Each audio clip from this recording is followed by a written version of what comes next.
हसदेव जंगल की दुर्दशा के बारे में हम सब जानते हैं। कुल 1136 हेक्टेयर जंगल काटा जाना है, जिसमें से 137 हेक्टेयर जंगल काटा जा चुका है, यानी कि लगभग 9 लाख पेड़ काटे जाने हैं। प्रकृति के साथ इतना खिलवाड़ होगा तो सीधी सी बात है, हसदेव नदी भी प्रभावित होगी।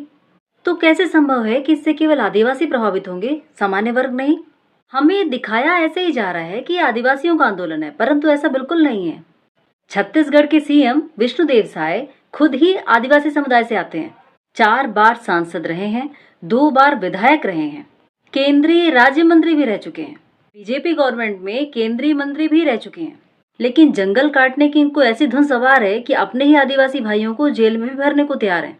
जिनके वोट के दम पर ये सीएम बने हैं, उन्हीं लोगों को घर से बाहर करने को तैयार हैं, और तो और उनकी जीविका का आधार भी छीनने को तैयार हैं। आदिवासियों का कहना है कि ये जंगल उन्हें खाने पीने की चीजें देता है, साथ में उत्पाद भी देता है, जैसे महुआ, चिरौंजी, लाख, तेंदुपत्ता आदि उत्पाद। इससे प्रत्येक आदिवासी परिवार को लगभग 70,000 की सालाना आमदनी प्राप्त होती है। ये सब छत्तीसगढ़ के सीएम विष्णुदेव साय को बिल्कुल पसंद नहीं है और वो जल्द ही इन सबको बंद करना चाहते हैं। देश के बड़े बड़े पदों पर जिन आदिवासियों के वोटों के दम पर आप पहुंचे हैं, उन्हीं की दुर्गति करने की वजह क्या है?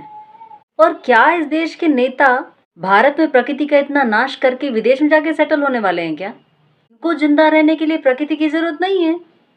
छत्तीसगढ़ के नेताओं का सच में बुरा हाल है। क्या बोलते हैं, क्या करते हैं, किसी को कुछ समझ में नहीं आता। छत्तीसगढ़ के पूर्व सीएम डॉक्टर रमन सिंह, जो वर्तमान में विधानसभा स्पीकर हैं, पर उनका कहना है कि वो राजनीतिक विषयों पर नहीं बोलेंगे। अगर आपको राजनीतिक विषय पर बोलना नहीं है तो आप राजनीति में हैं क्यों? ये अच्छा है, राजनीतिक पदों पर सालों साल बैठेंगे लेकिन राजनीतिक विषय पर बोलेंगे नहीं, तो मतलब आप सैलरी लेने के लिए स्पीकर बने हैं, है ना? 137 हेक्टेयर जंगल कट चुका है, अभी नहीं बोलना है तो कभी बोलना है? जानवरों को घर छीनने लगा है, जानवर जंगल से निकलकर गांव की तरफ बढ़ रहे हैं। अब जानवर इतनी भारी तादाद में जंगलों से बाहर आएंगे तो इसका सीधा मतलब है कि उनको मारा जाएगा। फिर जानवरों की संख्या में कमी आएगी।